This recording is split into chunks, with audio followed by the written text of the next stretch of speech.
ಮನೆಯ ಹಿತ್ತಲಿನಲ್ಲಿರುವ ಅದೆಷ್ಟೋ ಸಸ್ಯಗಳು ಸಾಮಾನ್ಯ ಕಾಯಿಲೆಗಳಿಗೆ ಪರಿಣಾಮಕಾರಿ ಪರಿಹಾರವನ್ನ ನೀಡುತ್ತದೆ. ಹೂವಿನ ಗಿಡಗಳ ನಡುವೆಯೇ ಬೆಳೆದು ಆರೋಗ್ಯ ವೃದ್ಧಿಸುವ ಕೆಲಸ ಮಾಡುವ ಪುಟ್ಟ ಪುಟ್ಟ ಗಿಡಗಳ ಆರೋಗ್ಯ ಗುಣ ಮಾತ್ರ ಬಹುದೊಡ್ಡದು. ಅದರಲ್ಲಿ ದೊಡ್ಡಪತ್ರೆ ಗಿಡ ಕೂಡ ಒಂದು. ಸಾಮಾನ್ಯವಾಗಿ ಎಲ್ಲರ ಮನೆಯ ಹಿತ್ತಲಿನಲ್ಲಿ ಈ ದೊಡ್ಡಪತ್ರೆ ಗಿಡ ಕಂಡು ಬರುತ್ತದೆ. ಇದನ್ನು ಪುಟ್ಟ ಪಾಟ್ ನಲ್ಲಿಯೂ ಇಟ್ಟು ಬೆಳೆಸಬಹುದಾಗಿದೆ. ಇದನ್ನು ಸಾಂಬಾರ್ ಸೊಪ್ಪು ಅಥವಾ ಅಜ್ವೈನ್ ಗಿಡ ಎಂದು ಕರೆಯುತ್ತಾರೆ. ಇದು ಸಾಮಾನ್ಯ ಶೀತ ಜ್ವರಕ್ಕೆ ಉತ್ತಮ ಮನೆಮದ್ದಾಗಿದೆ. ಆರೋಗ್ಯ ಹದಗೆಟ್ಟ ತಕ್ಷಣ ಆಸ್ಪತ್ರೆಗೆ ಓಡುವ ಬದಲು ಒಮ್ಮೆ ಮನೆಯ ಹಿತ್ತಲಿನಲ್ಲಿ ಕಣ್ಣಾಡಿಸಿ ಅಥವಾ ಆಯುರ್ವೇದದ ವೈದ್ಯರನ್ನು ಒಮ್ಮೆ ಸಂಪರ್ಕಿಸಿ. ಯಾವುದೇ ಅಡ್ಡ ಪರಿಣಾಮಗಳಿಲ್ಲದೆ ಮನೆಯಲ್ಲೇ ಸಿಗುವ ಪದಾರ್ಥಗಳಿಂದ ಹೇಗೆ ಅನಾರೋಗ್ಯವನ್ನ ಸರಿಪಡಿಸಿಕೊಳ್ಳುವುದು ಎಂದು ಹೇಳುತ್ತಾರೆ. ಹಾಗಾದ್ರೆ ಬನ್ನಿ, ಈ ದೊಡ್ಡಪತ್ರೆ ಸೊಪ್ಪು ಯಾವೆಲ್ಲ ಆರೋಗ್ಯ ಸಮಸ್ಯೆಗಳಿಗೆ ಪರಿಹಾರ ನೀಡುತ್ತದೆ ಎನ್ನುವುದರ ಬಗ್ಗೆ ಇವತ್ತಿನ ವಿಡಿಯೋ ಮುಖಾಂತರ ತಿಳಿದುಕೊಳ್ಳೋಣ. ಅದಕ್ಕಿಂತ ಮುಂಚೆ ನೀವಿನ್ನು ನನ್ನ ಚಾನಲ್ಗೆ ಸಬ್ಸ್ಕ್ರೈಬ್ ಆಗಿಲ್ಲ ಅಂದ್ರೆ ಪ್ಲೀಸ್ ಸಬ್ಸ್ಕ್ರೈಬ್ ಮಾಡ್ಕೊಳ್ಳಿ. ಹಾಗೆ ಪಕ್ಕದಲ್ಲಿರುವಂತಹ ಬೆಲ್ ಐಕಾನ್ ಕ್ಲಿಕ್ ಮಾಡಿ. ಸಾಮಾನ್ಯವಾಗಿ ಆಹಾರ ಸೇವನೆಯಲ್ಲಿ ಬದಲಾವಣೆ, ಹವಾಮಾನದಲ್ಲಿ ವ್ಯತ್ಯಾಸದಿಂದ ಶ್ವಾಸಕೋಶದಲ್ಲಿ ಕಫ ಕಟ್ಟಿಕೊಳ್ಳುತ್ತದೆ. ಇದರಿಂದ ಶೀತವಾದರೆ ಎಷ್ಟು ದಿನವಾದರೂ ಕಡಿಮೆಯಾಗುವುದಿಲ್ಲ. ಇದಕ್ಕೆ ದೊಡ್ಡಪತ್ರೆ ಸೊಪ್ಪು ಉತ್ತಮ ಮನೆಮದ್ದಾಗಿದೆ. ಇನ್ನಂತೂ ಮಾವಿನ ಹಣ್ಣಿನ ಸೀಸನ್ ಆರಂಭವಾಗುತ್ತದೆ. ಹೀಗಾಗಿ ಕಫ ಶೀತ ಸಾಮಾನ್ಯವಾಗಿರುತ್ತದೆ. ಚಿಕ್ಕ ಮಕ್ಕಳಿಗೂ ಕೂಡ ಈ ದೊಡ್ಡಪತ್ರೆ ಸೊಪ್ಪನ್ನ ಔಷಧವಾಗಿ ಬಳಸಬಹುದಾಗಿದೆ. ದೊಡ್ಡಪತ್ರೆ ಸೊಪ್ಪನ್ನ ಕೊಯ್ದು ತಂದು ಬೆಂಕಿಯಲ್ಲಿ ಸುಟ್ಟು ಅದರ ರಸವನ್ನ ತೆಗೆದು ಅದಕ್ಕೆ ಅರ್ಧ ಚಮಚ ಬೆಲ್ಲ ಸೇರಿಸಿ ಕುಡಿದರೆ ಒಂದೇ ದಿನದಲ್ಲಿ ಶೀತ, ಕಟ್ಟಿದ ಮೂಗಿನ ಸಮಸ್ಯೆ ನಿವಾರಣೆಯಾಗುತ್ತದೆ. ದೊಡ್ಡಪತ್ರೆಯ ಸೊಪ್ಪನ್ನ ಬೆಂಕಿಯ ಮೇಲೆ ಇಟ್ಟು ಬಾಡಿಸಿ ನಂತರ ಅದನ್ನು ನೆತ್ತಿಗೆ ಹಾಕಿದರೆ ದೇಹದಲ್ಲಿನ ತಣ್ಣನೆಯ ಅಂಶ ನಿವಾರಣೆಯಾಗಿ ಜ್ವರ, ಶೀತ ಕಡಿಮೆಯಾಗುತ್ತದೆ. ಮಕ್ಕಳಿಗೆ ಇದು ಬೆಸ್ಟ್ ಔಷಧಿಯಾಗಿದೆ. ಇನ್ನು ದೊಡ್ಡಪತ್ರೆಯಲ್ಲಿ ವಿಟಮಿನ್ ಸಿ, ಫೈಬರ್ ಮತ್ತು ಕ್ಯಾಲ್ಸಿಯಂ ಗುಣ ಹೇರಳವಾಗಿದೆ. ಇದು ದೇಹದಲ್ಲಿ ರೋಗ ನಿರೋಧಕ ಶಕ್ತಿಯನ್ನ ಬಲಗೊಳಿಸಲು ಸಹಾಯ ಮಾಡುತ್ತದೆ. ಕೀಟಗಳು ಕಚ್ಚಿದಾಗ ಕೆಂಪು ಗುಳ್ಳೆಗಳು ಕಾಣಿಸಿಕೊಳ್ಳುತ್ತದೆ. ಕೆಲವೊಮ್ಮೆ ಉರಿ, ಬಾವು ಕಾಣಿಸಿಕೊಳ್ಳುತ್ತದೆ. ದೊಡ್ಡಪತ್ರೆ ರಸವನ್ನ ತೆಗೆದು ಕೀಟ ಕಚ್ಚಿದ ಜಾಗದಲ್ಲಿ ಹಚ್ಚಿದರೆ ಗಂಟೆಗಳ ಒಳಗೆ ಶಮನವಾಗುತ್ತದೆ. ದೊಡ್ಡಪತ್ರೆ ಸೊಪ್ಪನ್ನ ಚಟ್ನಿ, ತಂಬುಳಿ ಅಥವಾ ಕರಕಲಿ ಮಾಡುವ ಮೂಲಕ ಸೇವಿಸಬಹುದು. ಅಲ್ಲದೆ ದೋಸೆ ಮಾಡುವಾಗ ದೊಡ್ಡಪತ್ರೆ ಎಲೆಯನ್ನ ಬಳಸಬಹುದಾಗಿದೆ. ಇದು ಹೆಚ್ಚು ರುಚಿಯೊಂದಿಗೆ ಆರೋಗ್ಯವನ್ನು ಕೂಡ ವೃದ್ಧಿಸುತ್ತದೆ. ಇನ್ನು ದೊಡ್ಡಪತ್ರೆಯ ಗಿಡದ ಎಲೆಯನ್ನು ತಂದು ಬಾಡಿಸಿ ರಸ ತೆಗೆದು ಜೇನುತುಪ್ಪ ಸೇರಿಸಿ ಕುಡಿದರೆ ಮಲಬದ್ಧತೆ ಸಮಸ್ಯೆ ನಿವಾರಣೆಯಾಗುತ್ತದೆ. ಅರಿಶಿನ ಕಾಮಾಲೆ ಇದ್ದವರಿಗೂ ಕೂಡ ದೊಡ್ಡಪತ್ರೆ ಸೊಪ್ಪು ಉತ್ತಮ ಮನೆಮದ್ದಾಗಿದೆ. ಈ ಎಲೆಯನ್ನ ಆಹಾರ ರೂಪದಲ್ಲಿ ಅಂದರೆ ಚಟ್ನಿ, ತಂಬುಳಿ ಮಾಡಿ ಸೇವಿಸಿದರೆ ಕೆಲವೇ ದಿನಗಳಲ್ಲಿ ಕಾಯಿಲೆ ಚೇತರಿಕೆಯನ್ನ ಕಾಣುತ್ತದೆ. ಕಂಬಳಿ ಹುಳು, ಇಸುಬು ಇಂತಹ ಕೀಟಗಳು ಕಚ್ಚಿದರೆ ಸಹಿಸಲಾರದ ಉರಿ ಚರ್ಮಕ್ಕಾಗುತ್ತದೆ. ಇದನ್ನು ತಡೆಯಲು ಈ ದೊಡ್ಡಪತ್ರೆ ಸೊಪ್ಪು ಸಹಾಯಕವಾಗಿದೆ. ಇನ್ನು ಆರೋಗ್ಯ ಸಮಸ್ಯೆಗೆ ರಕ್ತ ಮಲಿನವಾಗುವುದು ಕೂಡ ಒಂದು ಕಾರಣವಾಗುತ್ತದೆ. ರಕ್ತ ಶುದ್ಧಿಯಾದಾಗ ದೇಹದಲ್ಲಿ ರೋಗ ನಿರೋಧಕ ಶಕ್ತಿ ಕೂಡ ಹೆಚ್ಚುತ್ತದೆ. ಆ ಕೆಲಸವನ್ನು ದೊಡ್ಡಪತ್ರೆ ಸೊಪ್ಪು ಮಾಡುತ್ತದೆ. ದೊಡ್ಡಪತ್ರೆ ಎಲೆಯ ರಸಕ್ಕೆ ಬೆಲ್ಲ ಸೇರಿಸಿ ಕುಡಿದಾಗ ಬೆಲ್ಲ ಕೂಡ ದೇಹಕ್ಕೆ ಒಳ್ಳೆಯ ಪದಾರ್ಥವಾಗಿದೆ. ಇದು ದೇಹದಿಂದ ವಿಷಯುಕ್ತ ಪದಾರ್ಥವನ್ನ ಹೊರಹಾಕಲು ನೆರವಾಗುತ್ತದೆ. ಆದ್ದರಿಂದ ನಿಮ್ಮ ಮನೆಯ ಹಿತ್ತಲಿನಲ್ಲಿ ದೊಡ್ಡಪತ್ರೆ ಸೊಪ್ಪಿದ್ದರೆ ಜೋಪಾನ ಮಾಡಿ ಉಳಿಸಿಕೊಳ್ಳಿ. ಆರೋಗ್ಯ ಉತ್ತಮಗೊಳಿಸುವಲ್ಲಿ ಪ್ರಮುಖ ಪಾತ್ರ ವಹಿಸುತ್ತದೆ. ಇನ್ನು ಗಟ್ಟಿ ಆಹಾರಗಳ ಸೇವನೆ ಮಾಡಿದಾಗ ಬೇಗನೆ ಜೀರ್ಣವಾಗುವುದಿಲ್ಲ.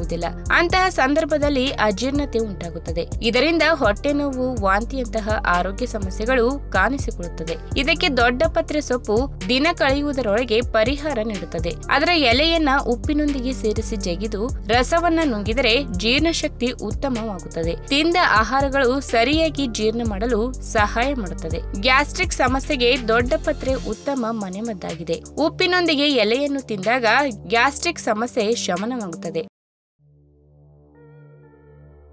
ನಮಸ್ಕಾರ ಸ್ನೇಹಿತರೆ, ಬೇವಿನ ಎಲೆಗಳ ಪ್ರಯೋಜನಗಳು ಎಲ್ಲರಿಗೂ ತಿಳಿದಿವೆ. ಆದರೆ ಬೇವಿನ ಕಾಯಿಯನ್ನು ತಿನ್ನುವುದರಿಂದ ಎಷ್ಟು ಪ್ರಯೋಜನಕಾರಿ ಎನ್ನುವುದು ಹೆಚ್ಚಿನವರಿಗೆ ತಿಳಿದಿಲ್ಲ. ಬೇವಿನಕಾಯಿ ವಿಟಮಿನ್ ಸಿ, ಆಂಟಿಆಕ್ಸಿಡೆಂಟ್ಗಳು, ಬ್ಯಾಕ್ಟೀರಿಯಾ ವಿರೋಧಿ ಮತ್ತು ಉರಿಯೂತದ ಗುಣಲಕ್ಷಣಗಳು ಅವುಗಳಲ್ಲಿ ಕಂಡುಬರುತ್ತವೆ. ಇದನ್ನು ತಿನ್ನುವುದರಿಂದ ದೇಹದ ರೋಗ ನಿರೋಧಕ ಶಕ್ತಿ ಹೆಚ್ಚುತ್ತದೆ. ರಕ್ತದಲ್ಲಿನ ಸಕ್ಕರೆಯ ಅಂಶವನ್ನು ನಿಯಂತ್ರಿಸುತ್ತದೆ. ಹೊಟ್ಟೆಯ ಸಮಸ್ಯೆಗಳನ್ನು ನಿವಾರಿಸುತ್ತದೆ ಮತ್ತು ಚರ್ಮದ ಸೋಂಕುಗಳನ್ನು ಸಹ ಗುಣಪಡಿಸುತ್ತದೆ. ನಾವೆಲ್ಲರೂ ಬೇವಿನ ಎಲೆಗಳನ್ನು ಸಾಕಷ್ಟು ಬಾರಿ ಹಲವಾರು ವಿಧಗಳಲ್ಲಿ ಬಳಸಿದ್ದೇವೆ. ಆದರೆ ಬೇವಿನಕಾಯಿಯನ್ನು ಹೆಚ್ಚಾಗಿ ಬಳಸಿಲ್ಲ. ಹಾಗಾದರೆ ಇದರ ಬಳಕೆಯ ಬಗ್ಗೆ ಇವತ್ತಿನ ವಿಡಿಯೋ ಮುಖಾಂತರ ತಿಳಿದುಕೊಳ್ಳೋಣ. ಅದಕ್ಕೂ ಮುನ್ನ ನೀವಿನ್ನೂ ನಮ್ಮ ಚಾನಲ್ಗೆ ಸಬ್ಸ್ಕ್ರೈಬ್ ಆಗಿಲ್ಲ ಅಂದರೆ ಪ್ಲೀಸ್ ಸಬ್ಸ್ಕ್ರೈಬ್ ಮಾಡ್ಕೊಳ್ಳಿ, ಹಾಗೆ ಪಕ್ಕದಲ್ಲೇ ಇರುವಂತಹ ಬೆಲ್ ಐಕನ್ನ ಕ್ಲಿಕ್ ಮಾಡಿ. ಪ್ರಾಚೀನ ಕಾಲದಿಂದಲೂ ಭಾರತೀಯ ಆಯುರ್ವೇದದಲ್ಲಿ ಬೇವಿನ ಮರಕ್ಕೆ ಹೆಚ್ಚಿನ ಪ್ರಾಮುಖ್ಯತೆ ಇದೆ.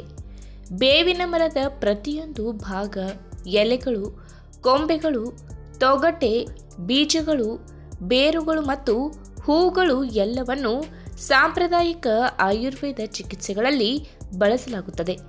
ಬೇವಿನ ಕಾಯಿಯನ್ನು ಸೇವಿಸಲು ಉತ್ತಮ ಮಾರ್ಗವೆಂದರೆ ಬೆಳಗ್ಗೆ ಖಾಲಿ ಹೊಟ್ಟೆಯಲ್ಲಿ ಅದನ್ನು ಅಗಿಯುವುದು. ಇದಲ್ಲದೆ ಅವುಗಳನ್ನು ಚಹಾ, ಸೂಪ್ ಅಥವಾ ಸಲಾಡ್ನಲ್ಲಿಯೂ ಬಳಸಬಹುದು. ಈ ಕಾಯಿಯನ್ನು ಪೇಸ್ಟ್ ಆಗಿ ಪುಡಿ ಮಾಡಿ ಗಾಯಗಳು ಅಥವಾ ಚರ್ಮದ ಮೇಲೆ ಹಚ್ಚಬಹುದು. ಆದರೆ ಒಂದೇ ಸಮಯದಲ್ಲಿ ಹೆಚ್ಚು ತಿನ್ನಬೇಡಿ, ಏಕೆಂದರೆ ಇದು ಹೊಟ್ಟೆಯ ಕಿರಿಕಿರಿಯನ್ನು ಸಹ ಉಂಟು ಮಾಡುತ್ತದೆ. ಇನ್ನು ಬೇವಿನಕಾಯಿ ಆಂಟಿಬ್ಯಾಕ್ಟೀರಿಯಲ್ ಮತ್ತು ಆಂಟಿ ಫಂಗಲ್ ಗುಣಲಕ್ಷಣಗಳನ್ನು ಹೊಂದಿದೆ. ಇದು ಬ್ಯಾಕ್ಟೀರಿಯಾ, ವೈರಸ್ಗಳು ಮತ್ತು ಶಿಲೀಂಧ್ರಗಳಂತಹ ಸೋಂಕಿನ ಏಜೆಂಟ್ಗಳನ್ನು ಕೊಲ್ಲುತ್ತದೆ. ಇದರಲ್ಲಿರುವ ಫೈಟೋಕೆಮಿಕಲ್ಸ್ ದೇಹದ ರೋಗ ನಿರೋಧಕ ಶಕ್ತಿಯನ್ನು ಬಲಪಡಿಸುತ್ತದೆ. ಇದು ರೋಗಗಳ ವಿರುದ್ಧ ಹೋರಾಡುವ ಸಾಮರ್ಥ್ಯವನ್ನು ಹೆಚ್ಚಿಸುತ್ತದೆ. ಅಲ್ಲದೆ ರಕ್ತದಲ್ಲಿರುವ ಬಿಳಿ ರಕ್ತ ಕಣಗಳು ಮತ್ತು ಪ್ರತಿಕಾಯಗಳ ಸಂಖ್ಯೆಯನ್ನು ಸಹ ಹೆಚ್ಚು ಮಾಡುತ್ತದೆ. ಇನ್ನು ಬೇವಿನ ಕಾಯಿಗಳು ಬ್ಯಾಕ್ಟೀರಿಯಾ ಮತ್ತು ಆಂಟಿಫಂಗಲ್ ಗುಣಲಕ್ಷಣಗಳನ್ನು ಹೊಂದಿವೆ. ಇದು ಬಾಯಿ ಹುಣ್ಣುಗಳಿಗೆ ಕಾರಣವಾದ ಬ್ಯಾಕ್ಟೀರಿಯಾ ಮತ್ತು ಶಿಲೀಂಧ್ರಗಳನ್ನು ಕೊಲ್ಲುತ್ತದೆ. ಇದರಲ್ಲಿರುವ ಆಂಟಿಆಕ್ಸಿಡೆಂಟ್ ಬಾಯಿ ಹುಣ್ಣು ಮತ್ತು ಊತವನ್ನು ಕಡಿಮೆ ಮಾಡುತ್ತದೆ. ಬಾಯಿಯ pH ಸಮತೋಲನವನ್ನು ಕಾಪಾಡಿಕೊಳ್ಳಲು ಸಹಾಯ ಮಾಡುತ್ತದೆ. ಇದರಿಂದಾಗಿ ಬ್ಯಾಕ್ಟೀರಿಯಾಗಳು ಕಡಿಮೆ ಬೆಳೆಯಲು ಸಾಧ್ಯವಾಗುತ್ತದೆ. ಉರಿಯೂತದ ಗುಣಲಕ್ಷಣಗಳು ಬಾಯಿ ಹುಣ್ಣುಗಳಲ್ಲಿ ಉಂಟಾಗುವ ನೋವು ಮತ್ತು ಊತವನ್ನು ಕಡಿಮೆ ಮಾಡುತ್ತದೆ. ಅಷ್ಟೇ ಅಲ್ಲದೆ ಈ ಕಾಯಿಯು ನಿಮ್ಮ ತ್ವಚೆಗೆ ಬಹಳ ಪೌಷ್ಟಿಕವಾದ ವಸ್ತುವಾಗಿದೆ. ಕಾಯಿಯಲ್ಲಿ ಉತ್ಕರ್ಷಣ ನಿರೋಧಕಗಳು ಹೇರಳವಾಗಿ ಕಂಡುಬರುತ್ತವೆ.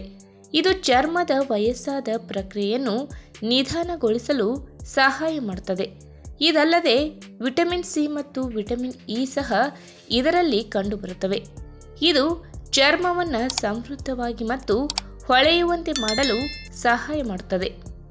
ಈ ವಿಡಿಯೋ ನಿಮಗೆ ಇಷ್ಟವಾದಲ್ಲಿ ತಪ್ಪದೇ ಲೈಕ್ ಮಾಡಿ, ಶೇರ್ ಮಾಡಿ, ಹಾಗೆ ನಿಮ್ಮ ಅನಿಸಿಕೆನ ಕಮೆಂಟ್ ಮೂಲಕ ತಿಳಿಸಿ.